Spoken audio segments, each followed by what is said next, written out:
Hey there, and welcome back to the Deep Dive. Today, we're plunging into a topic that's maybe far more pervasive and complex than many of us realize: violence at work. But we're actually going to challenge what at work even means. You might traditionally think of workplace violence as, something contained within the office walls, maybe a specific incident. But our source material today is a really fascinating article called From Workplace-Based to Work-Related Violence by Cook and colleagues. Well, it argues this view is dangerously outdated.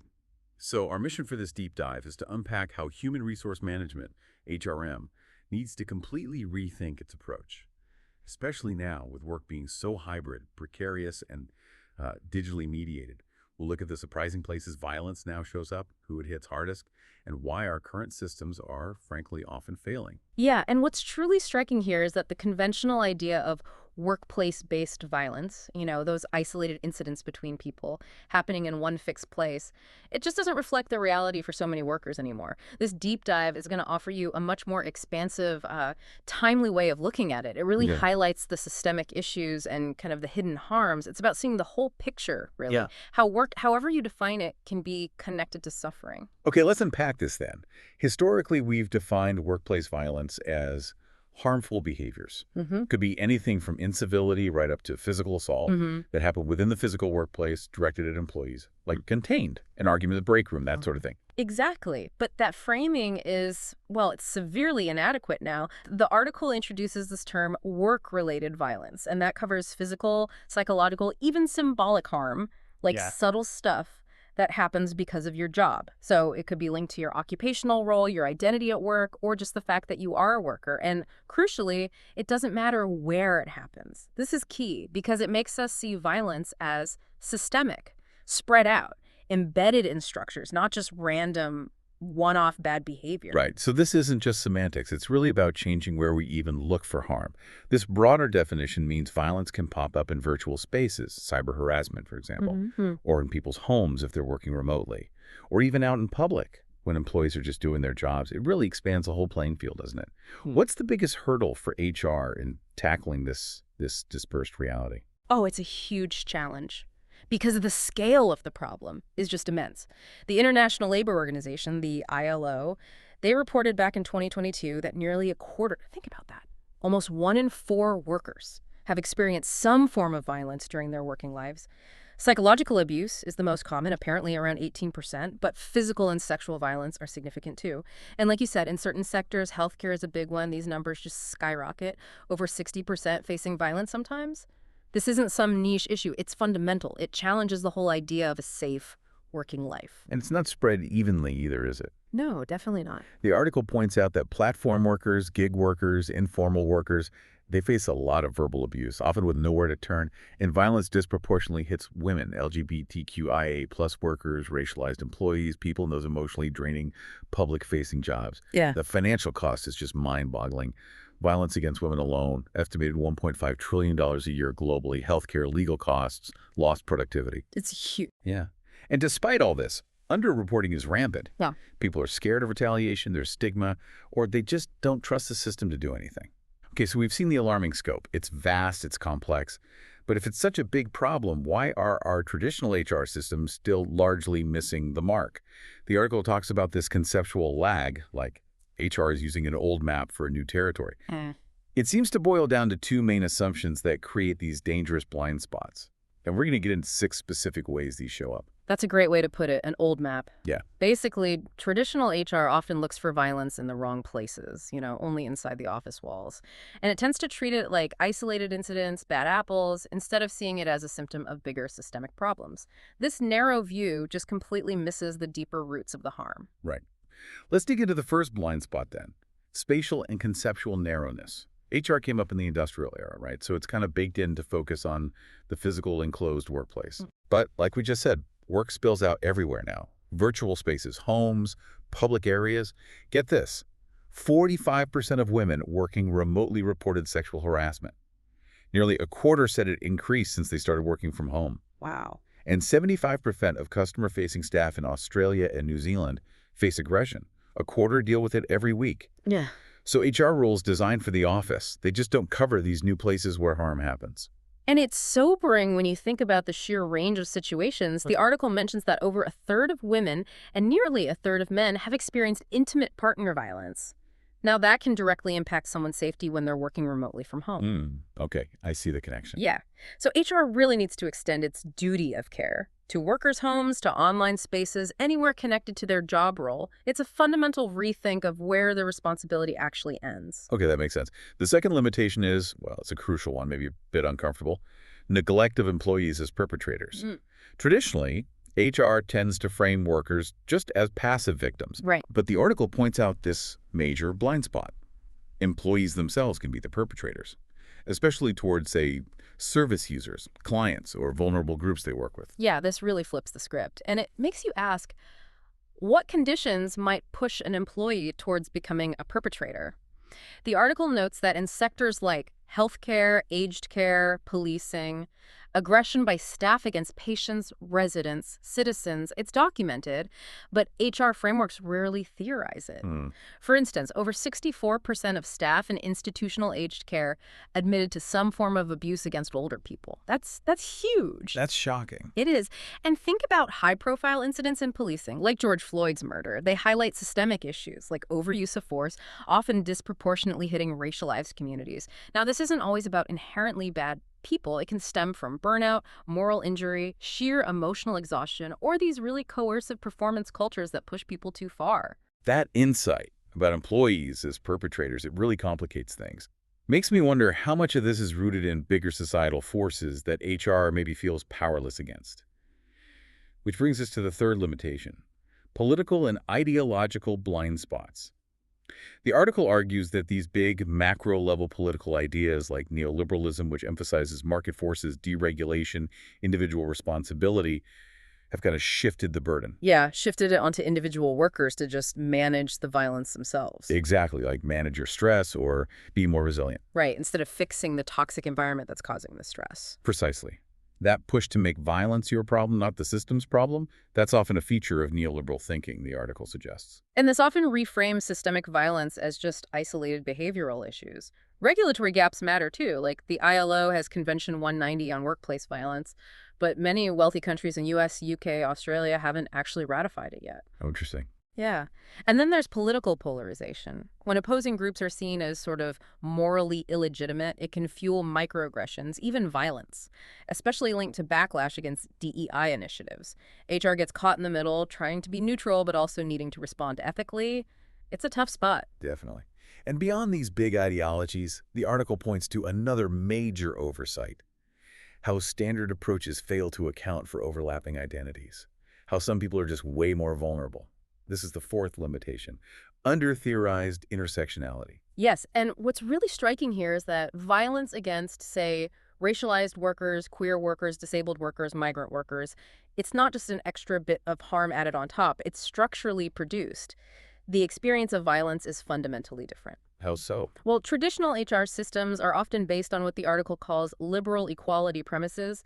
They kind of assume everyone has the same access to reporting systems, the same level playing field. Right, but that's often not true. Exactly. Power imbalances are real. Reporting can lead to retaliation, getting re-traumatized, or people face what's called epistemic exclusion. Epistemic exclusion, what's that? It's basically when you report harm, but you're dismissed, disbelieved, your interpretation of your own experience isn't taken seriously. Your voice is silenced. And why should you care? Because this makes certain harms, especially for marginalized groups, pretty much invisible to the systems meant to fix them. Right. It silences people. Oh, okay. That's powerful. Moving to the fifth limitation, institutional and stakeholder silences. HR often focuses too narrowly just on the employer-employee relationship. It overlooks other key players who've historically had a role in tackling violence. Yeah, which then begs the question, who else should be involved? Who are we missing? The article argues that labor unions, professional bodies, regulatory agencies, community groups, they've all played roles in bringing structural violence to light and preventing it. But, union membership has declined. So many precarious workers don't have that representation anymore. And even unions, while they can protect, sometimes they can reproduce harm too. A Canadian study found almost 40% of racialized union members felt their union failed to support them on discrimination issues. Community-based organizations, though, especially for ethnic minorities or indigenous groups, often provide really vital, culturally relevant support that formal HR structures just completely miss. Right. A whole ecosystem of support that HR might be ignoring. And finally, the sixth limitation, theoretical and practical stagnation. Traditional HR tends to focus on what's easily observable, reportable, obvious acts. It completely ignores the more subtle, symbolic, or maybe cumulative forms of violence that build up over time. Exactly, and it's fascinating how these subtle harms just slip through the cracks. The article mentions symbolic violence, effective violence, things like manipulation, that epistemic exclusion we talked about, racialized ideas about professionalism. Professionalism, how does that relate? Well, a 2023 report found 41% of ethnically minoritized UK employees felt that being seen as a cultural misfit impacted how their professionalism was judged. And over a third experienced tone policing in performance reviews. Tone policing, like being told how to speak rather than what you're saying. Precisely. Your concerns get dismissed because of the way you express them. So HR responses often end up being reactive, just box ticking, checklists, generic training, posting zero-tolerance policies that don't change the underlying culture. There's this urgent call in the article for HR to become trauma-informed, care-based, really focused on justice. Okay, so if the current approach has all these serious blind spots, what's the way forward? The article proposes this powerful new framework. It's relational, it's not bound by physical space, and it looks at work-related violence across three connected levels: micro, meso, and macro. That's right. So at the micro level, we're looking at the individual. Identity, lived experiences, psychological factors. This includes how intersecting identities, race, gender, sexuality, etc., shape vulnerability, how the demands of emotional labor affect people, how job insecurity, precarity can force people into silence. And crucially, it also looks at how, under sustained distress, employees themselves might shift from being victims to becoming perpetrators, like we discussed in those high-strain jobs, aged care or policing. Okay, that's the micro. Then there's the meso level. Yeah, meso is the middle ground, organizational cultures, HR systems themselves. Here you might see performance-driven cultures that prioritize efficiency over psychological safety. Which could discourage reporting violence. Exactly, especially if it involves, say, a high-value client or a senior manager. And HR often has this dual role, right? Supporting employees, but also protecting the organization from liability. That tension. That tension can lead to really superficial compliance-focused actions that tick the boxes, but don't address the real structural problems. Makes sense. And the third level, macro. Macro is the big picture, the broader societal context. Ideological frameworks, laws and regulations, sociocultural norms. So neoliberalism, for example, shaping how violence is framed as an individual issue, not systemic. That's macro. The uneven way countries adopt global standards, like that ILO Convention 190, that's macro too. And just cultural norms that might normalize certain behaviors, making it harder to recognize or address violence. Got it. So this multi-level view is crucial. Violence isn't just one thing. It's this complex web of individual experiences, how the organization works, and these bigger societal forces. It really demands a different kind of HR, doesn't it? It absolutely does. And this shift in thinking, it's both a huge strategic challenge for HRM, but also potentially a really transformative opportunity. It means moving beyond just reacting to incidents towards more integrative, trust-based practices. So that could involve things like anonymous reporting channels, proactive outreach, and these trauma-informed strategies you mentioned. Yeah. Interpreting things like fear or withdrawal, not as poor performance, but maybe as signs of violence. But how does trauma-informed actually work in practice? Does HR suddenly need to become therapists? Haha, no, not therapists, but definitely more empathetic and aware. A trauma-informed approach means, for example, instead of immediately jumping to discipline an employee for missed deadlines or being absent, HR would first ask, okay, what might be going on here? What's the context? It's about creating safe spaces for people to actually disclose what's happening, understanding that reactions like silence or even anger can be signs of deep distress, and then crucially, connecting them with appropriate support, maybe EAP, maybe external resources, rather than just defaulting straight to punitive measures. Okay, that's clear. More human, less procedural. Yeah. This transformation also needs HR to embrace participatory, restorative approaches to justice, not just symbolic zero-tolerance statements. And building partnerships with unions, NGOs, community groups, moving away from being defensive and isolated towards more collaboration. Yes, interdependent collaboration, as the article puts it. Ultimately, this whole thing demands a deep structural shift in HR. towards equality, responsiveness, really embedding intersectionality, moving beyond just fixing procedures to tackling root causes. Think about this. Over 80% of U.S. nurses experienced workplace violence in 2023. 80%. Wow. But only 17% reported any structural changes, like increased staffing happening as a result. That just highlights how procedural HR often fails to fix systemic harm. We need something more holistic. What a profound deep dive this has been. Really unpacking how that traditional view of workplace violence is just, well, it's too narrow for the world we live in now. Yeah. From virtual harassment, employees as perpetrators, those ideological blind spots, intersectionality, external stakeholders. Work-related violence is truly boundaryless. It's systemic. Yeah, the article makes a really compelling case that reframing violence this way isn't just an academic exercise in definitions. It's fundamentally a moral imperative for HR. It forces us to ask foundational questions. Whose pain actually gets recognized? Whose safety is just assumed versus whose has to be fought for?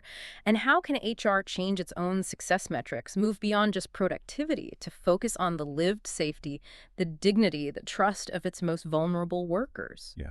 It calls for HR to be more than just a regulatory function, doesn't it? More like a site of care, of ethics, of real systemic intervention. So for you listening, we really hope this deep dive gives you a new lens, a way to view your own work environment, maybe empowers you to advocate for more comprehensive, more compassionate approaches to safety and well-being. And maybe to leave you with a provocative thought to mull over. Think about your own organization or your industry. How might it be, maybe unknowingly, perpetuating some forms of work-related violence? Maybe by prioritizing performance over care, or by clinging to those outdated ideas about where work happens or what violence looks like. What's one small but meaningful shift that you could identify or maybe advocate for, something to move things, even slightly, towards a more genuinely just and safe work environment for everyone? That's a great question to end on. Thank you for joining us on the deep dive. We hope this exploration has given you a richer, more nuanced understanding of a critical issue that really impacts all of us.